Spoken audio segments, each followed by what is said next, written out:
Todos hemos escuchado hablar sobre Sisi Emperatriz. De hecho, yo misma os hice un programa, fue el primero que hice de todos, hace ya muchísimo tiempo. De hecho, estoy por preguntaros si queréis que lo rehaga, porque me quedó un poquito así, cosas de que fuese el primero. Pero todos hemos oído hablar de esa dama, esa princesa mítica que viajaba por toda Europa, que se vestía con trajes de encaje, que se retrató con flores y con estrellas en el pelo. Una dama de larga cabellera que daba la impresión de que junto a su esposo, el emperador de Austria-Hungría, Francisco José I de Habsburgo, era un auténtico cuento de hadas.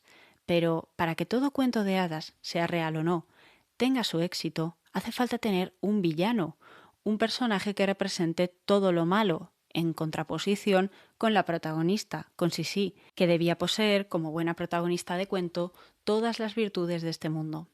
Esa villana era su suegra, la madre de Francisco José, y la princesa Sofía de Baviera, que por cierto era su tía. Sofía y Sisi eran tía y sobrina, y por eso hoy he considerado que, si bien es cierto que es interesante conocer a la princesa, a la protagonista, también es interesante conocer a la villana. Y antes de que me echéis la bronca por no contaros un tercer capítulo de la Guerra de las Rosas, tengo que explicarme y tengo que explicaros. Ha habido 3 sucesos que me han llevado a hacer una pequeña pausa esta semana y a contaros esta historia sobre Sofía de Baviera, antes que el tercer capítulo de la Guerra de las Rosas. El primer motivo es que os hice una encuesta por Instagram donde os preguntaba cuándo queríais o cada cuánto queríais que publicase esos capítulos de la Guerra de las Rosas.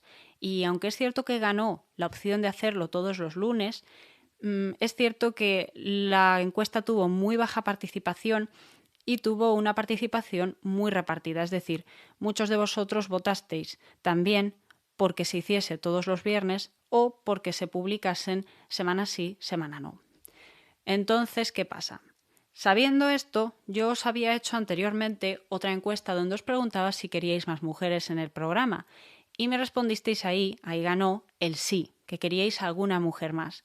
Entonces empecé a pensar en Sofía y en un principio no la habría hecho hoy, la habría hecho el viernes, pero es que ha ocurrido algo de lo que todavía no os puedo hablar, pero que me hace muchísima ilusión compartiros y espero compartiros muy pronto, que me ha obligado a tomar decisiones como la de sacar en esta ocasión a la maruja que llevo dentro y contaros cotilleos y curiosidades sobre la corte vienesa, la corte bávara, Napoleón Bonaparte, Sisi Emperatriz y la villana de su historia, es decir, la madre del emperador Francisco José de Austria y la mujer de la que se dijo toda su vida era la verdadera cabeza de familia, o dicho de forma un poco menos políticamente correcto, era el verdadero hombre de la familia de los Habsburgo.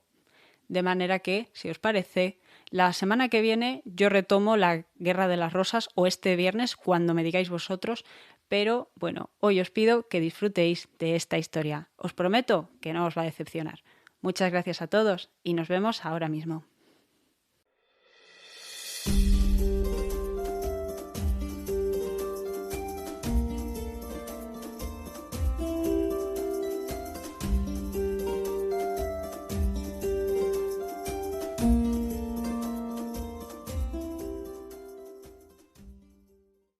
Sofía Federica Dorotea Guillermina de Wittelsbach, también conocida sencillamente como Sofía de Baviera o más conocida a nivel mundial como la suegra de Sisi Emperatriz. Nació a finales de enero de 1805 en el Palacio de Nymphenburg, un edificio histórico de la ciudad de Múnich que en aquellos tiempos servía como residencia de verano y preferida residencia para la familia real bávara. Y además es un sitio reseñable que yo os animo a buscar en internet porque tiene elementos arquitectónicos curiosos para la época. ¿Qué quiero decir con esto?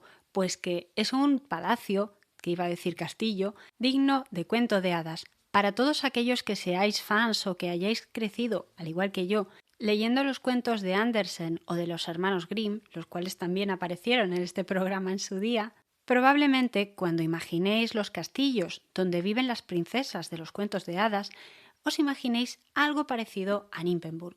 Y no es casualidad que este tipo de palacio tan fantasioso aparezca en los dominios de la casa de Wittelsbach. Veréis, Os voy a hacer un pequeño repaso sobre la historia de la familia Wittelsbach antes de centrarme plenamente en lo que es Sofía, en lo que son sus hermanas y lo que son sus padres.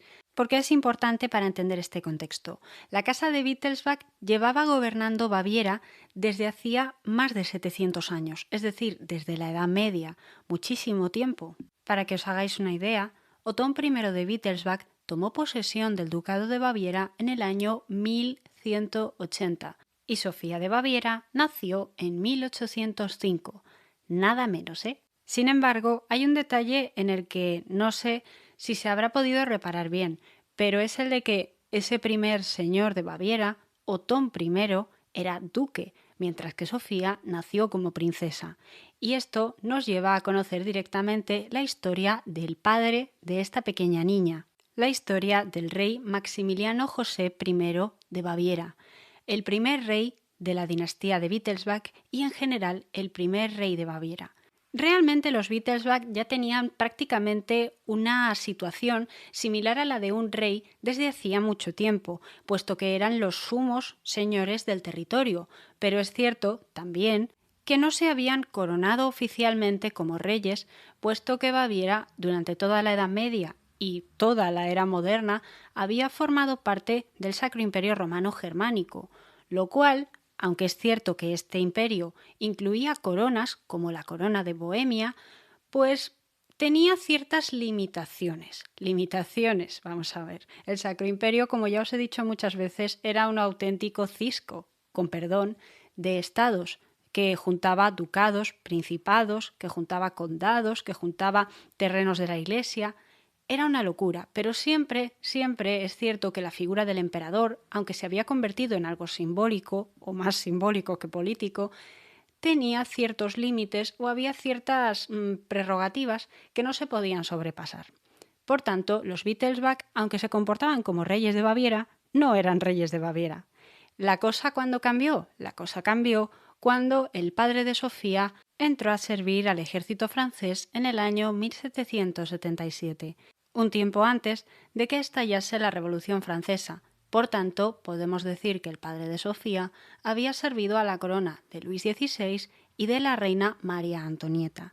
Sin embargo, como suele ocurrir con estas cosas, pues a ver, estalló la Revolución Francesa y este hombre terminaría teniendo que salir del país por unas o por otras. También hay que decir que como noble había sido bien recibido en la corte, muy bien recibido de hecho.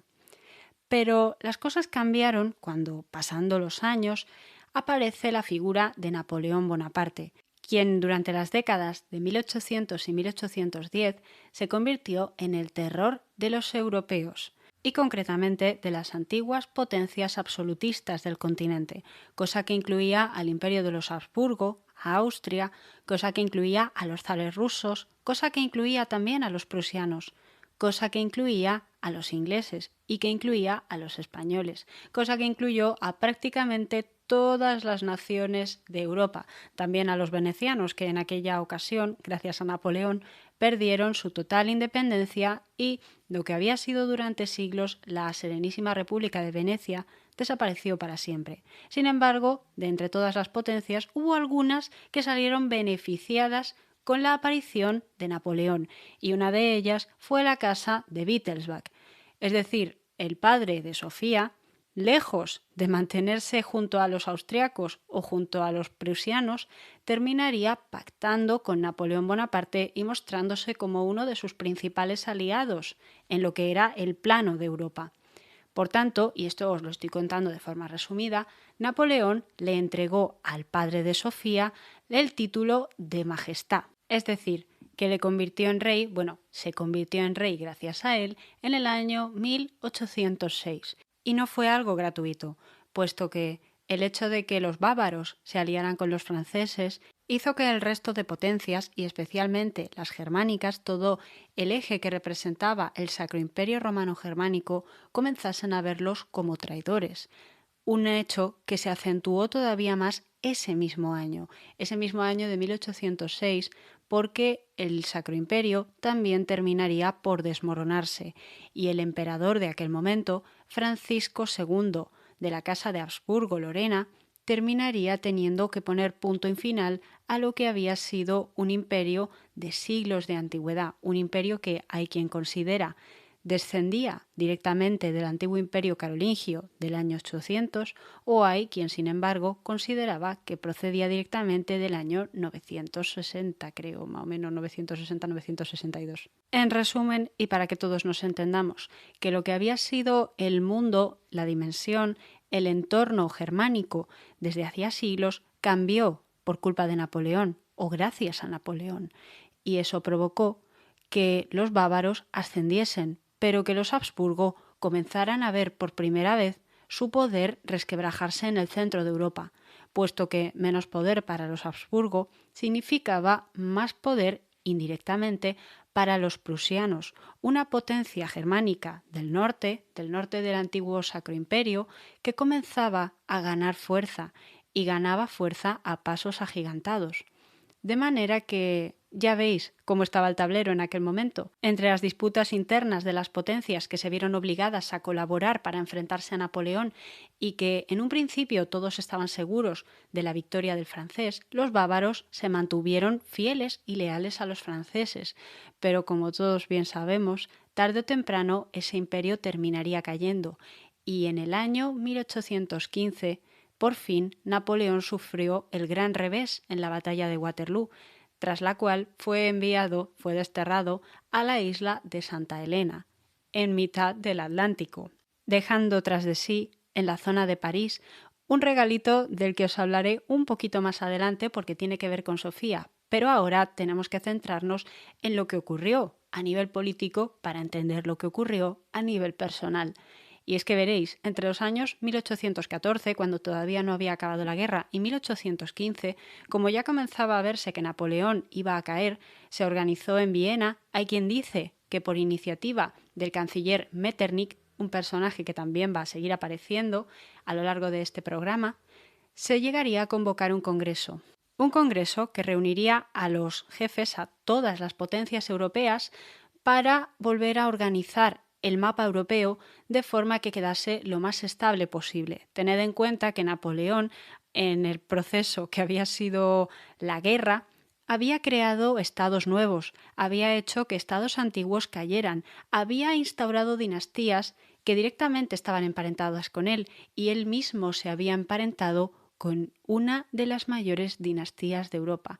Y ya os voy calentando la boca para después. Por tanto, hacía falta estabilidad, hacía falta mantener un equilibrio principalmente enfocado en que esa locura que había sido Napoleón y los ideales que él promovía a medida que pasaban sus ejércitos por todas partes, esos ideales relacionados con la revolución, ideales teóricamente sobre libertad, de igualdad, de constituciones, que de hecho hay que decirlo, generalmente por cada estado que creaba Napoleón les colocaba una constitución, que a día de hoy igual podríamos pensar qué libertador, ¿no? Pero es que Napoleón no era lo que podamos decir precisamente tolerante, puesto que todos los estados que iba generando y los cambios que hacía en el mapa iban muy enfocados a mantener la superioridad de Francia o a generar cierto vasallaje en otros estados. El mayor ejemplo es la Confederación del Rin. Pero, como os digo, tampoco quiero liaros mucho con estas cosas. En resumen, y para que todos nos entendamos, que el señor de los Habsburgo, Francisco II del Sacro Imperio, pero ahora que ya no había Sacro Imperio, Francisco I de Austria, terminaría permitiendo, en acuerdo con el resto de potencias, que los Wittelsbach conservarían la corona bávara y se quedarían como reyes, pero eso sí, tenían que cambiar de bando. Y los bávaros cambiaron de bando, y los bávaros se unieron al resto de potencias. Luego los bávaros también tendrían que permitir que prusianos y austriacos organizasen un nuevo estado que sustituyera tanto al antiguo Sacro Imperio como a esa especie de confederaciones y reinos que había creado Napoleón, pero que no pareciese tampoco un retorno al pasado, más que nada porque los equilibrios de poder entre prusianos y austriacos habían cambiado mucho. Los Habsburgo, aunque seguían siendo a nivel teórico los sumos jefes del mundo germánico, ya no eran tan importantes o ya no eran los únicos con capacidad de quedarse con ese cargo, puesto que los Hohenzollern señores de Prusia, reyes de Prusia, también aspiraban a quedarse con el área de influencia que representaban todas las zonas, todos los territorios de habla germánica, por lo que se creó la Confederación Germánica, una confederación, una organización de unos 40 países, 39-40 estados germánicos que quedarían bajo la influencia austriaca, pero que inevitablemente también representaría cierto equilibrio o cierto pactismo y concesiones con los prusianos. Os adelanto que no duraría eternamente, pero hay que decirlo, Baviera en este entorno, en este momento, es cuando comienza a desarrollar una actividad política, constructora y cultural muy llamativa, motivada, antes que nada, por la voluntad de la casa de Wittelsbach. Veréis, en esta época Baviera no es un reino que digamos democrático, ni mucho menos. De hecho, las democracias del siglo XIX, aunque ya empiezan a intentar ser las pocas que salen, más parecidas a nuestro sistema, ni de lejos lo eran. Y Baviera, desde luego, no lo era. Baviera era un reino, tenía su monarquía y ya está. Pero es cierto que dentro de lo que era el entorno, Baviera demostró ser un territorio bastante tolerante. Aunque la mayoría de su gente, y de hecho la casa de Wittelsbach, sus gobernantes, eran católicos, también se permitía cierta tolerancia a otras religiones. El caso más llamativo, sin ir más lejos, sería el de la madre de Sofía, Carolina de Baden, reina de Baviera. Carolina era la segunda mujer de Maximiliano José, el padre de Sofía, y a diferencia de su marido, ella era de una familia protestante y su marido le permitió seguir siendo protestante, siempre y cuando, aquí viene la puntilla, ella aceptara que sus hijos, todos los hijos que tuviese el matrimonio, fuesen educados en el catolicismo. Ella aceptó, y sus hijos fueron católicos y por eso Sofía fue católica. Pero aquí viene la puntilla. También Carolina fue la principal interesada en la educación de todas sus hijas, porque Sofía, como os he dicho antes, tenía hermanos.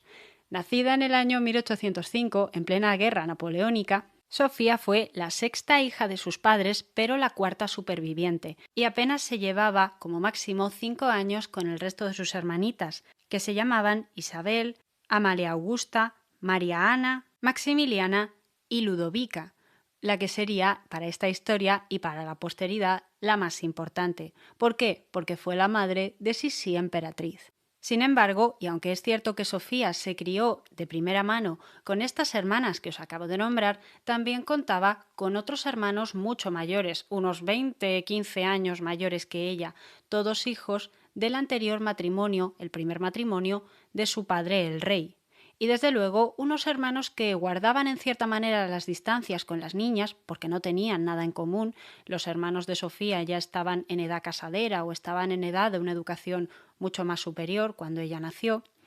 Pero, sin embargo, es cierto que mantenían cierto cariño por la educación de esas pequeñas niñas que estaban rodeadas de sus institutrices y que además recibieron clases de parte de uno de los pedagogos alemanes más famosos de la época, un hombre que, entre otras excentricidades, las enseñó y las obligó a escribir poemas todos los días durante bastantes meses. Todo con la estricta aprobación de los padres de la pequeña. Pero es que Maximiliano José, además, fue un rey constructor, un rey que se ocuparía de intentar reformar Múnich y el resto de Baviera para darle un aire más cultural. Como todos los Wittelsbach, el padre de Sofía y la propia Sofía se convirtieron a lo largo de su vida en enamorados de la cultura griega, de la cultura romana, de la mitología y de las historias populares. Es cierto que el habla alemana y las leyendas alemanas tuvieron peso en su imaginario, pero también es cierto que el misticismo y el exotismo que representaba Grecia, que representaba Venecia y que hasta representaba Egipto, tuvo bastante más peso en lo que sería la vida cultural y constructora arquitectónica de la familia de Wittelsbach. Tanto el padre de Sofía como su hermano y futuro rey, el rey que sucedería a su padre, Luis I, demostrarían que Múnich estaba destinada a convertirse en una nueva Alejandría, que esa es la palabra o la descripción que ellos querían dar a la ciudad que deseaban construir. Una ciudad moderna, una ciudad elegante, una ciudad bien conectada y llena de palacetes por todas partes. A fin de cuentas, el uso del arte como herramienta política, como herramienta que demostraba legitimidad, poderío, elegancia y buen gusto, es un truco muy viejo. Es algo que se había usado desde hacía siglos. Aquí en el programa lo hemos visto muchas veces. Pero los Beatlesback tenían la cosa de que ya estas aficiones les venía de tiempo atrás. Sin embargo, nunca antes habían tenido tanta capacidad para hacerlo, puesto que ahora, como os digo, eran reyes. Y como todos buenos reyes, tenían que seguir haciendo lo mismo que habían hecho hasta ahora, pero con un grado mucho más alto. Veréis, los Wittelsbach, a pesar de no haber sido monarcas hasta entonces, eran duques de Baviera y eran parte de la camarilla de electores que durante siglos se habían dedicado a elegir a los emperadores del Sacro Imperio, por lo que, desde luego, habían sido una familia muy poderosa y una familia que había contribuido al equilibrio europeo. Son recordados, sin ir más lejos, por su capacidad diplomática y también, hay quien dice, por sus redes de espías. Os voy a decir una curiosidad. Los Illuminati nacieron en Baviera en el siglo XVIII y también se disolvieron después. Pero oye, para los que seáis conspiranoicos, ¿curiosidad? ¿Casualidad? No lo sé. Yo os lo dejo ahí para si queréis investigar después. Pero la conclusión es que los Wittelsbach se habían casado muchas veces con casas reales. Muchas princesas bávaras habían sido reinas y no pocas veces esa familia había estado dentro de los círculos más selectos de toda Europa. Pero ahora, como os digo, la cuestión de reforzar los lazos de parentesco y de unión política y marital con otras potencias y especialmente con los vecinos austriacos, porque en aquel momento es cierto que el padre de Sofía recibió presiones tanto de la casa prusiana de los Hohenzollern como de la casa de Habsburgo, pues oye, tenían que mantener un status quo.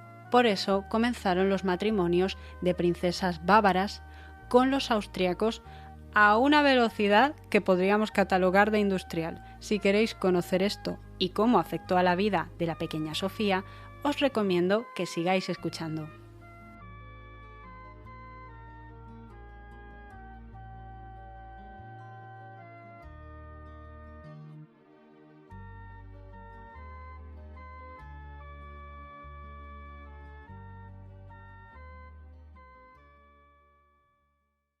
Al año siguiente de que acabasen las guerras napoleónicas, en el año 1816, el viejo emperador, y digo viejo porque ya lo era, Francisco II del Sacro Imperio Romano Germánico, ahora que no había imperio, simplemente Francisco I de Austria, el imperio austriaco, se casó con Carolina Augusta de Baviera, una de las hermanastras de Sofía, hermana mayor, hija del primer matrimonio de su padre.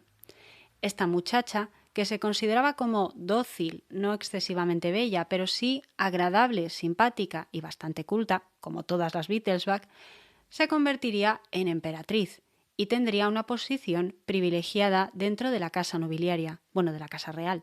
Sin embargo, es cierto una cosa, y es que ya era poco probable que el emperador Francisco tuviese otro hijo. Francisco había tenido hijos con el resto de sus esposas, había tenido 3 antes de casarse con la hermana de Sofía, y de hecho tenía ya a sus herederos más o menos colocados.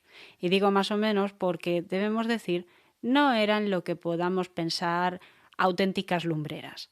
Si nos basamos en las fuentes, hay que decir que el hijo mayor y futuro heredero, el archiduque Fernando de Austria, dicen que tenía las deformidades propias de los Habsburgo, relacionadas con la mandíbula excesivamente grande, un labio inferior demasiado llamativo, una cabeza muy alargada, una frente enorme y, por desgracia, una intelectualidad que no había sido desarrollada, pero no está claro si por falta de enseñanzas, si por falta de maestros apropiados o si por falta de voluntad propia. Por lo que dicen, Fernando no era el hombre más inteligente del mundo, y aunque es cierto que los Habsburgo recibían una educación muy militar y muy enfocada a mantener, si bien no el Sacro Imperio, porque ya no estaba, sí todos los territorios que pertenecían por derecho a la familia, al apellido Habsburgo. De esto os he hablado en otros momentos, por ejemplo, cuando os hablé sobre Maximiliano I de Habsburgo.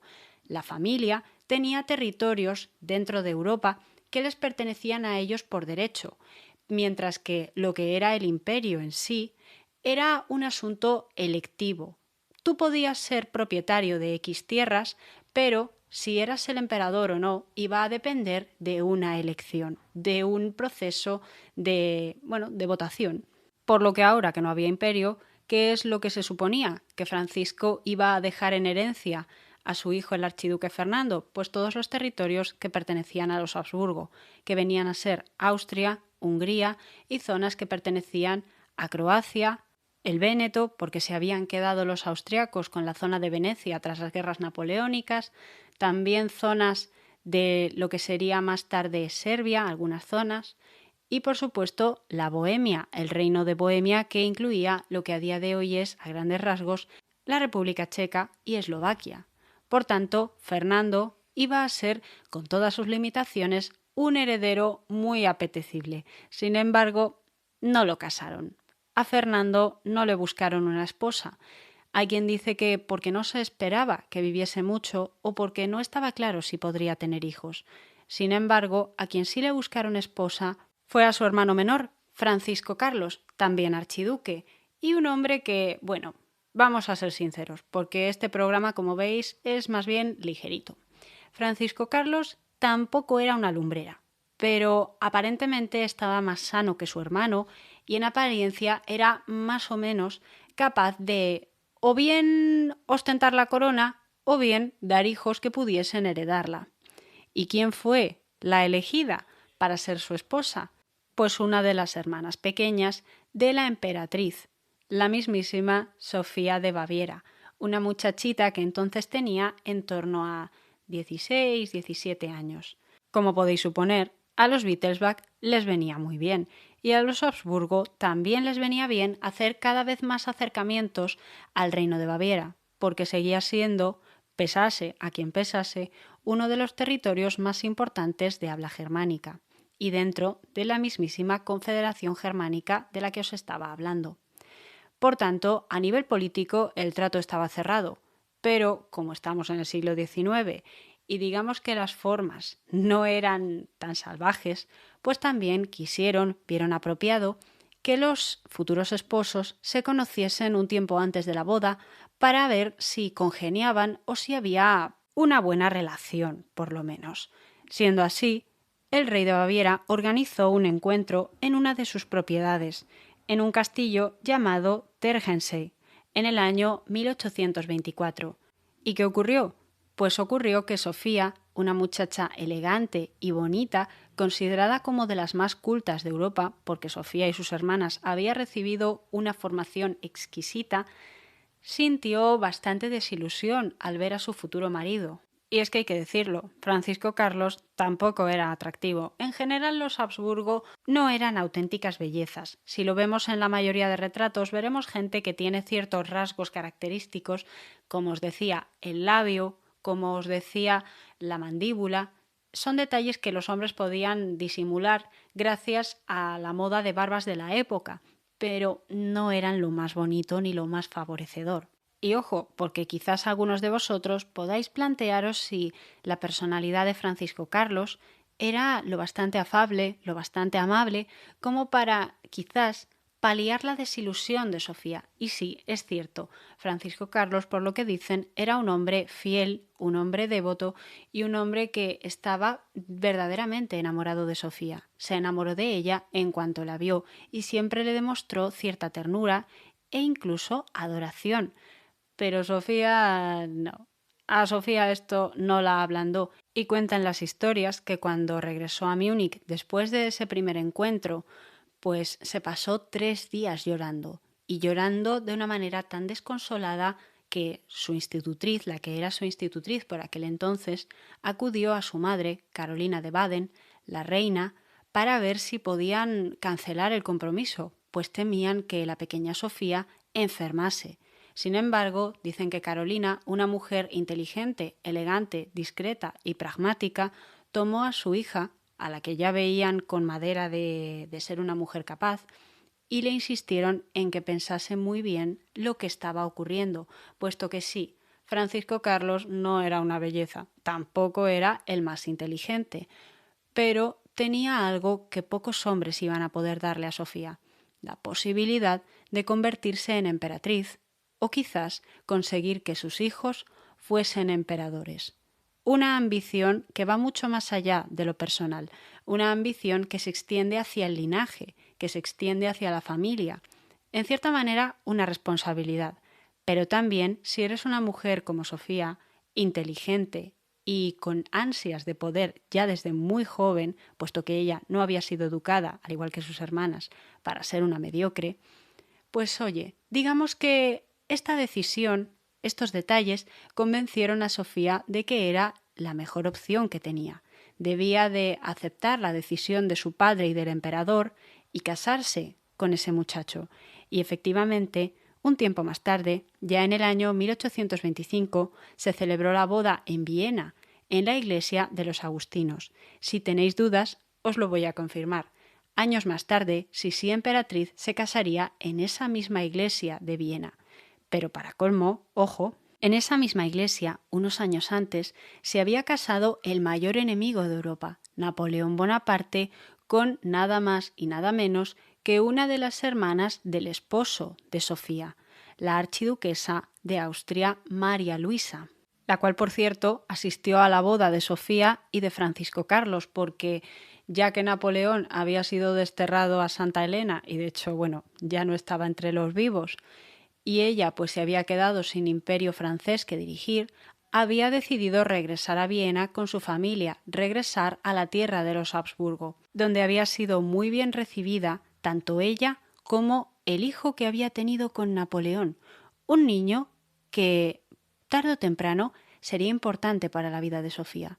Pero, y aquí como detalle, quizás os preguntéis por qué los vieneses aceptarían a la que había sido esposa de Napoleón Bonaparte y a su hijo. Creo que no somos conscientes, y Sofía no tardó en darse cuenta de ello, de la importancia que el apellido Habsburgo y que la familia tenía en aquel imperio austriaco que acababa de nacer. Los Habsburgo eran el alma, llevaban gobernando generaciones, siglos, no eran tan antiguos, es cierto, como la familia de los Wittelsbach, pero sí eran y habían sido, desde tiempos inmemoriales prácticamente, una de las familias que regían el poder en Europa, quienes decidían quién vivía y quién moría. Y eso, en Austria, era muy importante, era lo más importante. Sin embargo, mirad por dónde. Aquí quiero que hagamos un pequeño contraste entre lo que fue Sisi, la futura nuera de Sofía, y lo que fue la vida de Sofía, puesto que se dice que Sisi tuvo muchos problemas para adaptarse al protocolo de la corte vienesa y que de hecho jamás consiguió adaptarse al mismo.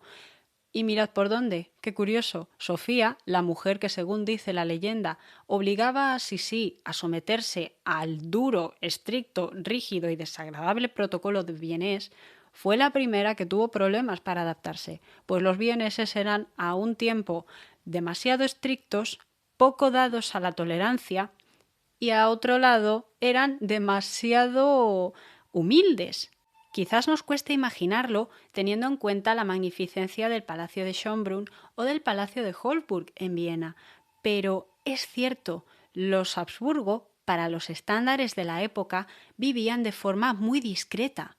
Y hay muchísimos testimonios que hablan de esto. La difunta reina de Francia, María Antonieta, había sido educada en Viena, en la corte de su madre, la por aquel entonces emperatriz María Teresa, de una forma muy humilde, muy discreta, muy serena.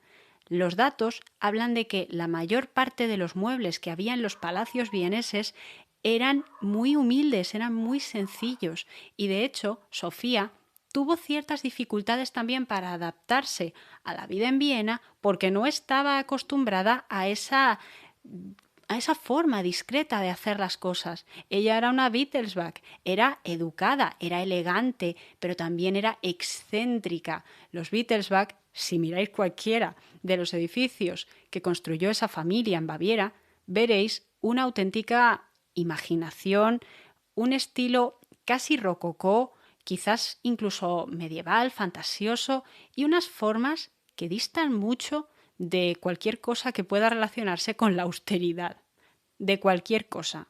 Por lo que Sofía en un principio tuvo problemas, pero como os decía, poco a poco, y pensando siempre en el futuro, ella consiguió dominarse, a diferencia de Sisi, quien nunca logró adaptarse realmente. Sofía sí que aprendió a ver qué era más importante y qué era más beneficioso para ella y para sus futuros hijos, porque los tuvo. Y ahora os voy a hablar de ellos, pero antes me parece que tendríamos que hacer un paseo visual por lo que fueron las primeras experiencias de Sofía dentro de la corte vienesa y las cosas que se encontró en las personas que comenzaron a rodearla. Para decir esto, nos basamos primero en los testimonios y, en segundo lugar, nos vamos a basar en una pequeña carta que Sofía habría enviado a su madre, la reina Carolina, a Baviera, pidiendo auxilio porque no aguantaba ese matrimonio y diciendo que su corazón seguía en Múnich, aunque ahora tenía que deberse por entero, en cuerpo y alma, a lo que eran los austriacos, los vieneses y toda la gente de ese gigantesco imperio. Sofía no iba a ser la futura emperatriz, pero actuaba como si lo fuera, en parte porque nadie se lo impidió. La única persona que había en la corte que estaba en contra de Sofía y que la vio venir fue el poderoso canciller Metternich, que estaba acostumbrado desde tiempos de Napoleón a ser el auténtico líder detrás de la figura del emperador Francisco y bueno, digamos que en su forma de ser tan militar, tan adusta, tan seria, no le gustaba que apareciese una princesita de la nada y que intentase escalar en el poder. Sin embargo, como os digo, aparte de Metternich, poca gente opuso una verdadera resistencia a que Sofía ascendiese en la escala social. Vamos a analizar una por una a las personas que la rodeaban. En primer lugar, su hermana, la emperatriz. Carolina Augusta era una mujer muy católica, una mujer muy dada a la educación familiar y elegante que le habían dado, pero una mujer que no tenía el más mínimo interés en política y además los actos de la corte, al igual que a Sofía, le daban jaqueca. Las bávaras no se adaptaban bien a la corte vienesa, en parte porque no es que los bávaros no tuviesen protocolo, no es que los bávaros no tuviesen ceremonial, ni mucho menos, no estoy diciendo eso.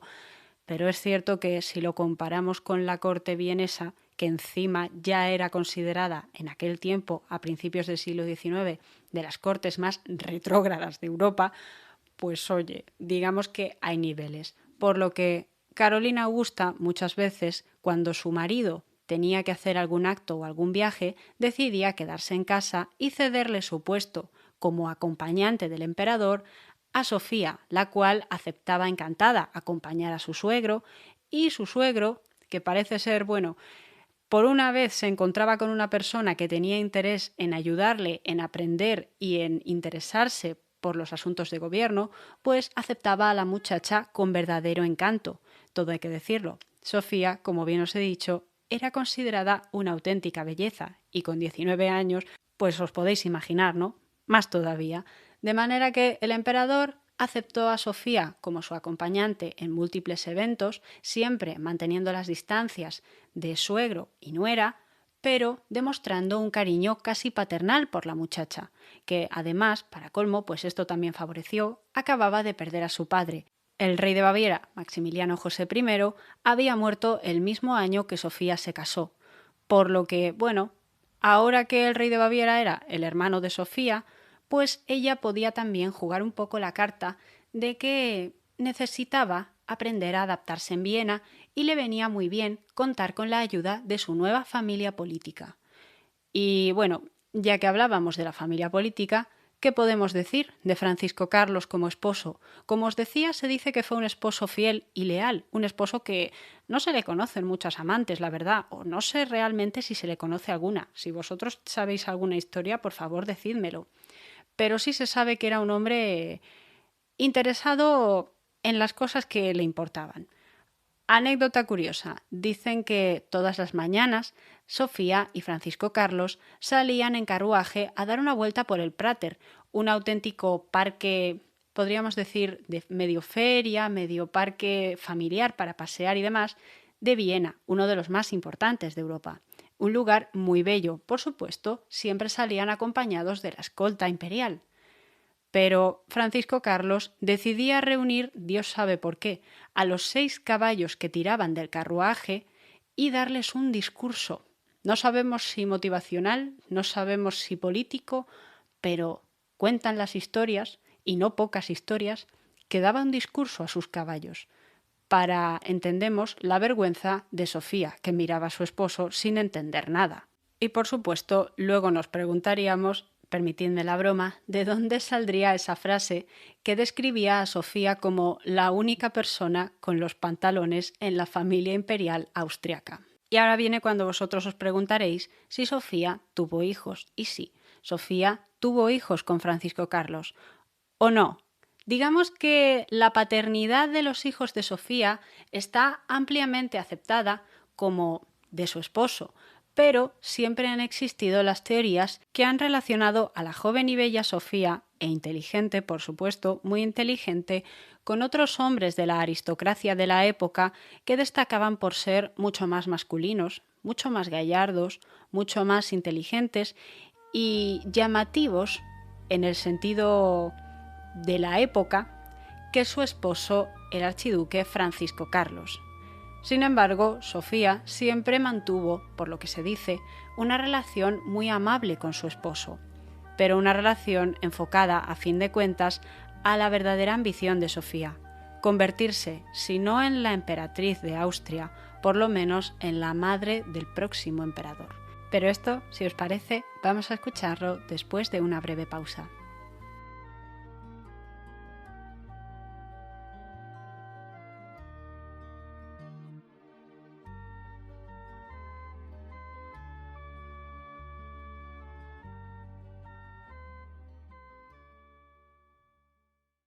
En esos años había en Viena un auténtico conquistador, un rompecorazones, como los de las novelas. Se llamaba Gustavo Gustafsson de Vasa, es decir, que tenía un nombre sueco. Había sido príncipe de Suecia, heredero al trono, hasta que un golpe de estado destituyó a su familia en el año 1809. Pero no se equivoquen, señoras y señores, porque ese incidente no convertía a Gustavo en un hombre menos atractivo. Tras escapar de Suecia, la familia había encontrado refugio en Baden, un lugar que quizás os suene de otro punto de este programa, cuando os digo que la madre de Sofía era Carolina de Baden, es decir, se habían instalado en tierras de la familia materna de Sofía. Y años más tarde, Gustavo había entrado en las filas del ejército austriaco, un poco en agradecimiento por lo que ese territorio había hecho por su familia. Y mirad qué curioso, años más tarde, cuando ya había terminado la guerra, Gustavo se había convertido en un militar de alto rango, en un hombre aristocrático, misterioso, un príncipe destronado, muy novelesco y muy del siglo XIX, que se dedicaba a conquistar a todas las damas. Quizás, si lo hacía literalmente, está debatido, pero desde luego era uno de los hombres más atractivos de la época. Era muy alto, era rubio, era de ojos azules, era de tez blanca, pero también de cuerpo atlético. Vamos, que era todo un don Juan. Y además tenía otra peculiaridad, y es que le encantaba el teatro. Dicen que era un hombre realmente culto. ¿Y quién era? Uno de los miembros de la familia que más asistía al teatro en aquella época, Sofía. Y, desde luego, no es que el marido de Sofía, Francisco Carlos, fuese un hombre muy interesado en temas culturales, por lo que dicen que no siempre acompañaba a su esposa al teatro. No está claro si se conocieron Vasa y Sofía a raíz de esta afición común, pero el caso es que tanto los cotilleos de la época como los biógrafos posteriores han insinuado muchas veces que entre ambos hubo un idilio amoroso, que desde luego, si se hubiese sabido, habría sido un auténtico escándalo para la Casa Real de los Habsburgo. Sin embargo, dicen por ahí que Sofía supo ser discreta y supo evitar que, por lo menos directamente, la acusaran de infidelidad. Y precisamente es esta discreción la que lleva también a algunos biógrafos a dudar sobre la veracidad de este idilio. En general, actualmente, por lo que tengo entendido, se asume que ocurrió de verdad una relación entre ambos, una relación amorosa o por lo menos de muchísimo cariño. Pero lo que ya no está tan claro es si el embarazo que Sofía tuvo en el año 1830-1831 fue fruto de ese idilio o no. Pero el caso es que toda la familia esperaba mucho de esa mujer y esperaba mucho del niño que llevaba en su vientre. Todos rezaban porque fuese un varón, puesto que el viejo emperador Francisco era ya muy viejo y su hijo, el archiduque Fernando, no estaba en condiciones, puesto que ni siquiera estaba casado. ¿Cómo iba a tener un posible heredero? Por lo que todas las esperanzas estaban puestas en Francisco Carlos y en Sofía. Sin embargo, no todo estaba asegurado. Sofía, en 5 años de matrimonio, llevaba un total de 4 abortos, algo que, sinceramente, por lo que se sabe, había mermado su salud, y no es para menos. Y los médicos consideraron que tenían que velar por la salud de la archiduquesa y del bebé que llevaba en su vientre. Por eso comenzaron a recetarle que guardase reposo prácticamente absoluto. Se la recluyó en sus aposentos y se la mantuvo durante meses en una situación donde prácticamente solo la veían sus damas. Después, cuando llegó el verano, la enviaron al Palacio de Verano, donde allí estaría más tranquila. Es en ese lugar donde en julio del año 1830 los médicos avisaron de que se estaba poniendo de parto o que se iba a poner de parto de forma inminente. Esto también se hacía pensando en que la corte, todos los aristócratas que vivían allí, acudiesen al palacio y se instalaran en las habitaciones del edificio para asistir al evento. El nacimiento de un posible heredero era algo que esperaban todos con ansia. Y no me quiero ni imaginar qué habría pasado si hubiese sido una niña, pero por fortuna no. Después de prácticamente 24 horas de espera, y después de que el viejo emperador se quedase dormido, por lo que dicen, en un sofá de una habitación contigua, finalmente Sofía tuvo un niño sano, y cuentan que de hecho la doncella salió corriendo avisando de que efectivamente había sido un niño, y que estaba bien, y que estaba vivo, y que lloraba, porque todos se enteraron de que lloraba. Rápidamente lo bautizaron con el nombre de Francisco José, y le pusieron el apodo familiar cariñoso de Franci. El niño sería el orgullo de su abuelo. El viejo emperador Francisco se moría de ganas de pasar tiempo con ese nieto que acababa de tener. Y se moría de ganas además de tenerlo bajo su cuidado. Tanta fue la alegría que Sofía, una madre siempre atenta a la educación de sus hijos, pero no por ello demasiado presente, ordenó que las habitaciones del pequeño, junto con sus niñeras y con todos los que se relacionasen con el bebé, debían de estar en una zona intermedia, digamos, entre los aposentos de Sofía y los aposentos del emperador. De hecho, curiosamente, todos aquellos que querían ir a visitar al emperador de una forma un poco más privada tenían que pasar por las habitaciones del niño. Esto no se sabe a ciencia cierta si era más bien una forma simbólica de decir que Austria tenía un posible futuro heredero o si era una forma de decir simplemente que el palacio no estaba preparado para albergar a tantísima gente y que era un caos a nivel arquitectónico. Pero en cualquier caso, tenían niño.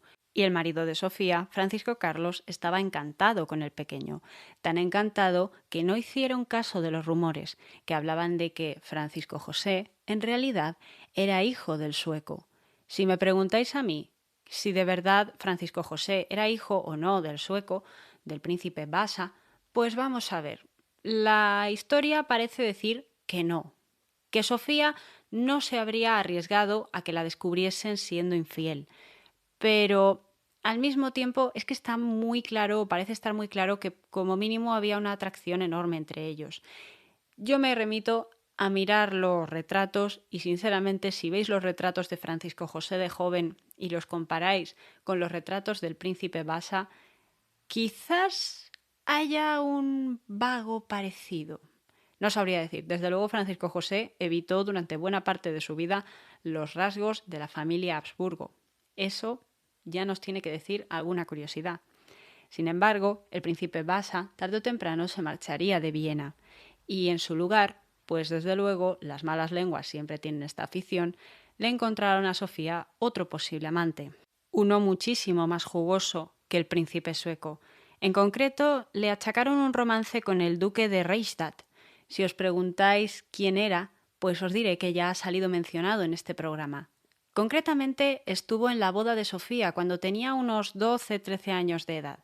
Se trataba de el pequeño Napoleón Bonaparte II, el hijo del emperador francés y de su segunda esposa, la archiduquesa María Luisa de Habsburgo, hija del viejo emperador Francisco y hermana de Francisco Carlos, es decir, era cuñada de Sofía. Y mirad qué curiosas son las teorías que se dice que Sofía y este Napoleón pasaban muchísimo tiempo juntos. No es que Napoleón estuviese mal visto en la corte, de hecho se le había acogido con bastante cariño y con el tiempo incluso llegó a germanizar, vamos a decir así, su nombre, haciéndose llamar Francel de cara a la galería, para que todos le aceptasen mejor. Cuentan que Sofía y él entablaron una verdadera amistad. En este caso yo me inclino más por la versión de la amistad, puesto que con el paso de los años al muchacho le diagnosticaron tuberculosis. Y digo muchacho porque era 6 años menor que Sofía, Le diagnosticaron tuberculosis y terminaría falleciendo muy pronto, en el año 1832, apenas unos meses después de que Sofía hubiese tenido a su segundo hijo, el futuro emperador Maximiliano de México, en aquel momento archiduque Maximiliano. Cuentan que cuando a este pequeño duque de Reichstadt le avisaron de que había nacido un nuevo primo, un nuevo pariente, porque para él solo era un primo más, sonrió débilmente y que le pidió a su madre, la archiduquesa María Luisa, que ayudase y se interesase en la crianza del niño. ¿Sospechoso o no? Yo eso se lo dejo a ustedes. Pero las cosas como son. Pronto vendrían nuevos problemas y nuevos hijos. Al año siguiente de nacer Maximiliano, llegaría al mundo el tercer varón de Sofía, Carlos Luis, otro muchacho sano que auguraba un maravilloso futuro. Con 3 hijos varones, Sofía ya se había colocado dentro de la corte, tenía una posición fija para siempre y un respaldo y un respeto por parte de toda la corte, para desgracia del canciller Metternich, que cada vez consideraba que el poder de la archiduquesa podía llegar a rivalizar con el suyo en materia de influencia y que podía ser peligroso. Por eso, llegado 2 años más tarde, el año 1835, consiguió convencer a su majestad, al emperador Francisco, para que le buscase una esposa a su hijo y heredero Fernando, el cual todavía no se había casado y ya tenía cierta edad. La elegida fue una muchacha de 27 años llamada María Ana de Saboya, hija del rey Víctor Manuel I de Cerdeña, es decir, italiana. La muchacha ya se consideraba demasiado mayor para ser madre y para casarse directamente, pero lo cierto es que no encontraron una candidata mucho mejor para Fernando, pues estaba bastante claro, a la vista estaba, que era muy difícil que consiguiese tener hijos. De hecho, se duda a veces hasta de si el matrimonio entre María Ana y Fernando llegó realmente a ser consumado. Lo que sí se sabe es que esa dama pronto mostró no tener ningún interés en política y Fernando tampoco mostró demasiado interés en su esposa, con lo que Metternich, si bien no iba a conseguir su objetivo de que Fernando tuviese descendencia para evitar que así Sofía, esa muchacha por la que sentía tanto desprecio, ascendiese al trono algún día, al menos sí que podía retrasar el momento, sí que podía intentar asegurar que Fernando tuviese una emperatriz, una mujer que diese el pego, mientras que él continuaba moviendo los hilos, porque Metternich, viejo hombre de poder, se daba cuenta de lo que estaba por venir. El emperador Francisco ya estaba mayor y ya estaba enfermo, comenzaba a guardar cada vez más cama y al final, prácticamente al mismo tiempo que ocurría la boda, se acercaban sus últimos momentos. Fernando se casó, es cierto, pero Francisco, el emperador de Austria, último sacroemperador y primer emperador a secas de los Habsburgo, terminaría falleciendo. Y dicen que el pequeño Franz, el hijo de Sofía, el hijo mayor, Francisco José, se quedaría impactado al ver a su abuelo en la cama, pálido y sin ser capaz de decir una sola palabra. Fueron unos últimos momentos duros, pero al mismo tiempo para Sofía fue un año bastante feliz, puesto que nació un hijo que iba a cambiar su vida para siempre, su primera niña, una criatura también llamada María Ana. Esa niña supuso un cambio fuerte en su vida, puesto que Sofía, hasta la fecha, había conseguido tener 3 hijos varones seguidos, después de tanto aborto. niños sanos, niños que podían formar parte de las leyes de sucesión. Por tanto, en caso de que su cuñado, Fernando, el nuevo emperador, bajo el nombre de Fernando I, falleciese sin hijos, ella podría colocar a su hijo mayor, Francisco José, Franci, como le llamaban, en el trono. Podría convertirse en la madre del futuro emperador, y en vista a ello, consiguieron que la educación de Francisco José y la de sus hermanos fuese digna de un emperador. Dicen que tenía al niño totalmente controlado. Se levantaba muy pronto, en torno a las 7 de la mañana, y se acostaba a las 8 de la tarde. Pasaba todo el día en clases, no jugaba tanto, tenía un par de horas libres al día, pero el resto del tiempo, idiomas, geografía, historia. Curiosamente, Francisco José terminaría hablando muy bien el alemán, también hablaría muy bien francés, pero no podría decir una sola palabra de inglés. Digamos que tantísimos idiomas no le vinieron bien. Y si os preguntáis por qué hablaba francés, es porque en el siglo XIX se había instalado, y ya antes, se había instalado como la lengua de la aristocracia. Si tú en los siglos XVIII-XIX querías ser alguien en la alta sociedad, tenías que hablar francés. Por eso, Francisco José hablaba francés desde bien pequeñito. El inglés se estaba poniendo de moda más bien entre las clases burguesas que entre las clases aristocráticas. Pero, a diferencia de Francisco José, María Ana era la niña pequeña de Sofía. De normal se decía que los niños pertenecían al Estado cuando se trataba de una casa real, pero las niñas, sobre todo si eran ya las segundas, terceras hijas y ya había varones por delante, pertenecían a sus madres, y Sofía tenía a María Ana como su mayor tesoro. Por eso, pronto, cuando empezó a notar que la niña sufría temblores y malestar y a veces demasiada fiebre, se alteraba, se alertaba y entraba en pánico. Los médicos le dijeron que era algo normal, que era una cuestión propia de los niños pequeños cuando les salen los dientes, pero ella no les creyó. Ella estuvo los siguientes prácticamente 3, 4 años vigilando a la niña de cerca, estando cada día con ella. Y al final, por desgracia, la mala suerte le dio la razón a Sofía. A esa niña le ocurría algo. Una enfermedad que hoy todos conocemos llamada epilepsia. Dicen que María Ana, siendo muy chiquitina todavía, en el año 1840, es decir, 4 años después de su nacimiento, 4 o 5 años, sufrió un auténtico ataque que la mataría de dolor y dejaría a su madre tan alterada que terminaría abortando otro bebé, porque Sofía, cuando murió su pequeña niña, su adorada criatura, estaba embarazada de nuevo. Ese niño nacería muerto. Y después, tan mal se sintió Sofía, que tardó 2 años más en volver a quedarse embarazada y en volver a tener otro hijo, su último hijo. Quizá por desgracia para Sofía, también varón, no pudo tener una niña para sí misma. No tuvo la suerte que tuvo su madre, Carolina de Baden, la cual también había muerto hacía bastante poco. Carolina había tenido un montón de niñas para sí sola. Ella, por suerte, había contado con que su esposo había tenido hijos de un matrimonio anterior y no se había preocupado para nada por lo que pudiese pasar con los demás.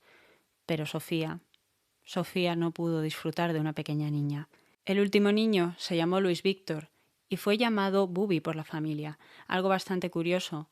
Dicen que Sofía le tuvo mucho cariño por ser su hijo pequeño, pero que al mismo tiempo no podría jamás paliar el dolor que había significado la pérdida de María Ana. Desde entonces dicen que Sofía, una mujer fuerte que siempre había estado decidida y que incluso se había enfrentado al canciller Metternich tanto en cuestiones políticas como en cuestiones de decoración del palacio, ella había colocado en el Hofburg y en el Schönbrunn, los dos palacios vieneses más famosos, habitaciones decoradas a su estilo, con adornos en damasco de rojo, con muebles excéntricos, instaurando zonas rococó. Algo curioso, Sofía era muy cristiana, muy creyente, pero le encantaba el lujo y lo excéntrico, al menos para decorar, al menos siempre y cuando diese una sensación lógica y de cierto equilibrio de la majestad. Era una Wittelsbach, a fin de cuentas, pero también, ante todo, había asumido plenamente el carácter de archiduquesa y de madre del futuro heredero a la corona. Y si os preguntáis si alguna vez Sofía tuvo miedo de Metternich, lo cierto es que creo que no demasiado. Cuando su cuñado Fernando ascendió al trono, hay otra curiosidad, y es que se formó un consejo que ayudase al emperador en las tareas de gobierno, porque la verdad es que nadie veía a Fernando en condiciones de poder gobernar, ni siquiera él mismo se veía. Y en ese consejo, similar a una regencia, pero no exactamente igual, porque en este caso el emperador era mayor de edad y gobernaba, digamos, de hecho Fernando I llegó a tener cierta popularidad, pues en este consejo estaban tanto Metternich, Francisco Carlos, el esposo de Sofía, un tío de la familia, algunos primos y otros miembros altos militares, pero por lo que dicen, todos demasiado tontos. Se dice que Sofía pensaba que los Habsburgo no eran muy inteligentes en aquella época, o ya no eran los intelectuales que habían sido en el pasado, por lo que Sofía simplemente se dedicó a dar a sus hijos la mejor de las educaciones posibles. Una madre que, como os digo, controlaba hasta el último detalle de la educación de sus hijos. Dicen que no le gustaba demasiado que el pequeño Maximiliano fuese a cazar mariposas, pero aún así tenía que tolerarlo. El importante era Francisco José. Francisco José era su gran proyecto, pues sería un emperador que ella haría, por así decirlo si me lo permitís, a su imagen y semejanza.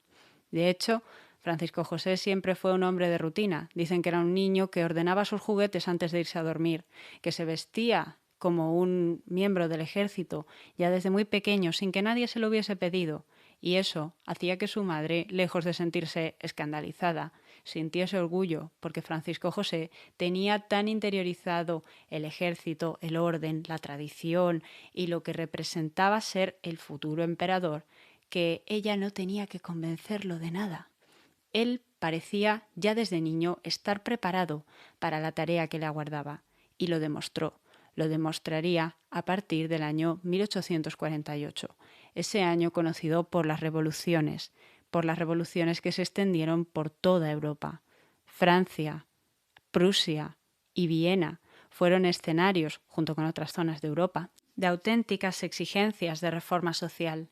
Desde luego, Fernando I, emperador de Austria, no estaba listo para enfrentarse a tal cambio, no estaba en situación para ni exigir nada, ni tampoco pedir ayuda. Ninguno de sus consejeros sabían qué estaba ocurriendo. Inexplicablemente, parece ser que solo Sofía, que llevando un poco la contraria a las leyes de la censura, se atrevía a leer periódicos, revistas y panfletos que se publicaban o bien de forma clandestina o bien en otros países, se enteraba de lo que estaba pasando en las calles, lo que pensaba la oposición, lo que pensaban los que eran contrarios incluso a la corona. Sofía sabía lo que había que hacer y sabía que una de las personas a las que más despreciaban los revolucionarios era precisamente a su mayor enemigo, el viejo canciller Metternich, de manera que Sofía, por fin, veía la posibilidad de enfrentarse al canciller. Durante años se había ido aliando poco a poco con la aristocracia más liberal que despreciaba a Metternich y poco a poco había ido preparando el momento para, digamos, hacerle la cama al canciller y expulsarlo del país.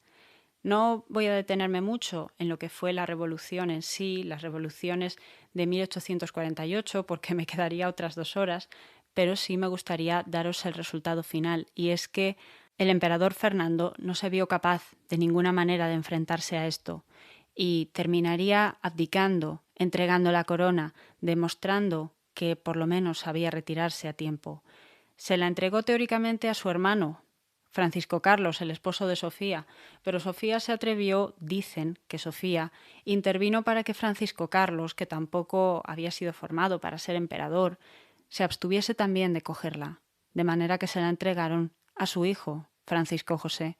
Y a partir de entonces todo cambió para la vida del niño, para la vida de Sofía y para la vida del canciller Metternich. Francisco José, con 18 años, se convirtió en emperador el 2 de diciembre de 1848. Su madre, Sofía de Baviera, archiduquesa de Austria, se convirtió en la madre del emperador, lo cual le dejó en una posición prácticamente intocable, por lo menos hasta que Francisco José se casara. Y en cuanto al canciller Metternich, creo que bastará con decir que fue destituido.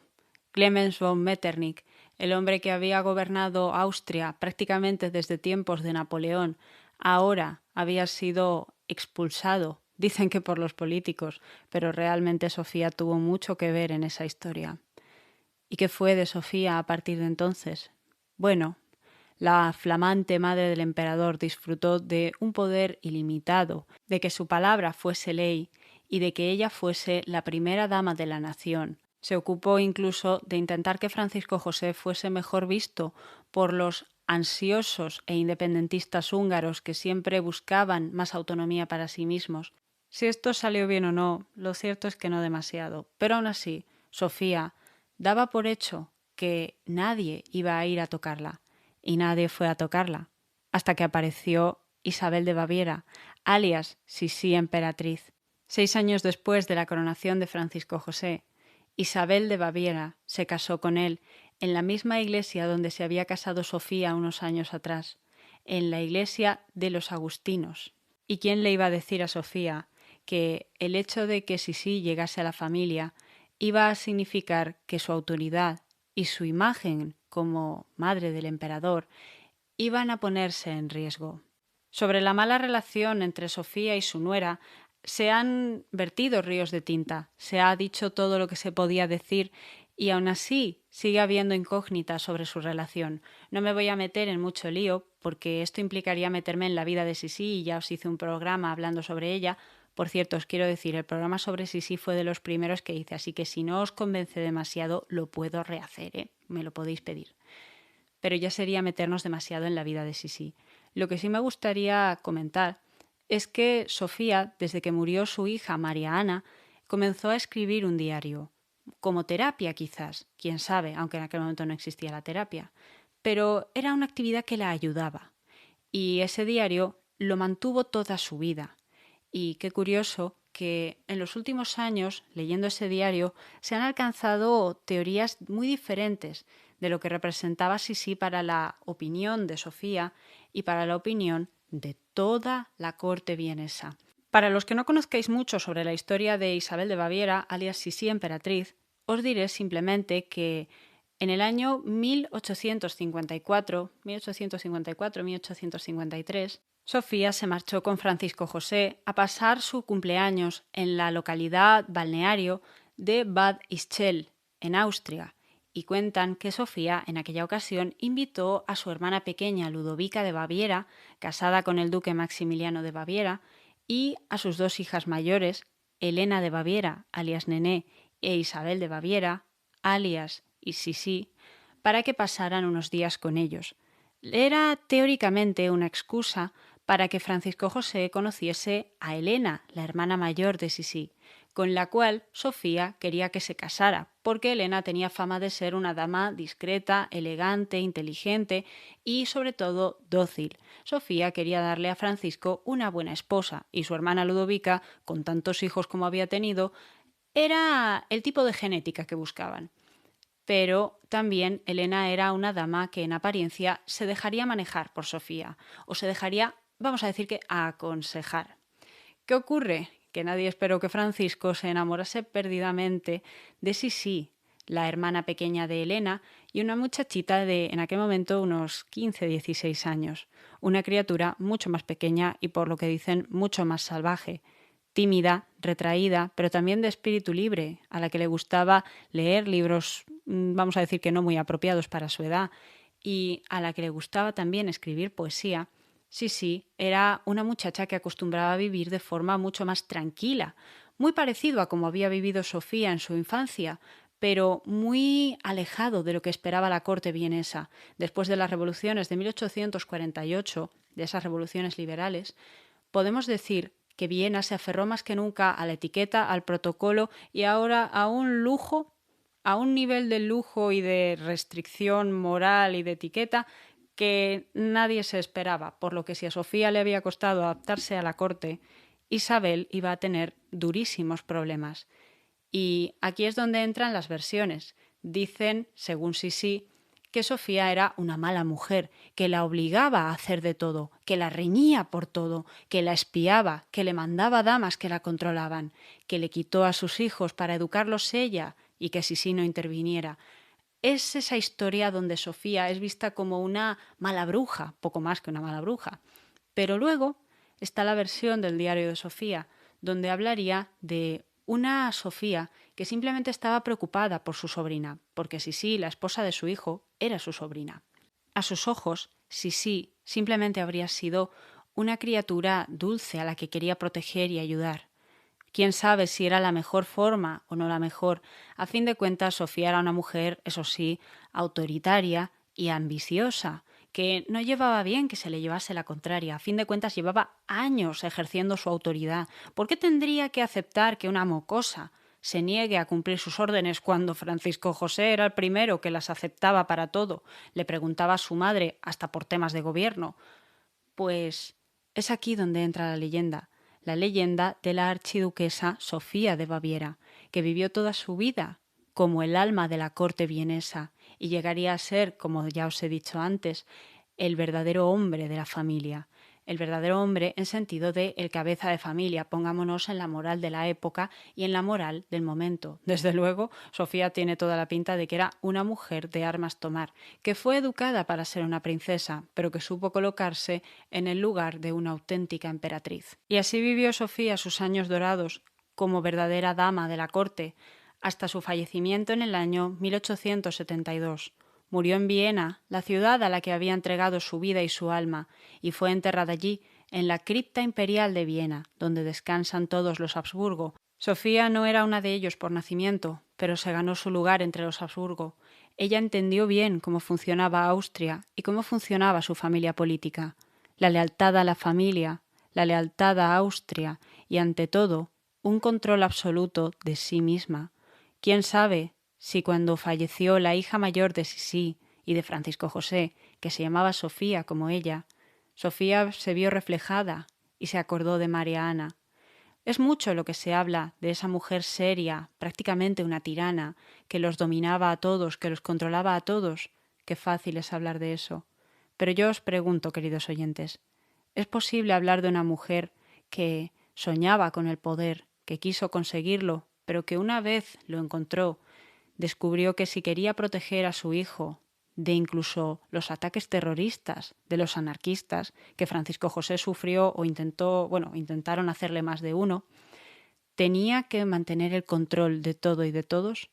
¿Qué pasa si Sofía, llegada a cierta edad, terminaría perdiendo parte de su curiosidad y, al igual que el resto de los que la rodeaban, se aferraría a las tradiciones de Austria como último recurso antes de que la barbarie de principios del siglo XX, ya en torno a la Primera Guerra Mundial, acabase para siempre con el legado de la familia? Yo os voy a dejar con esa pregunta y creo que podemos dar por terminado el programa de hoy. Espero que os haya gustado mucho. Disculpadme de nuevo por haber hablado hoy sobre esta mujer en vez de sobre la Guerra de las Rosas, pero ya os digo, quería haceros descansar un poco, contaros una historia un poquito más jugosa y, de paso, pues hacer una pequeña pausa para algo que os contaré muy pronto. Tengo muchas ganas de que sepáis qué es. Así que nada, nos vemos la semana que viene. Un beso para todos y buenas noches.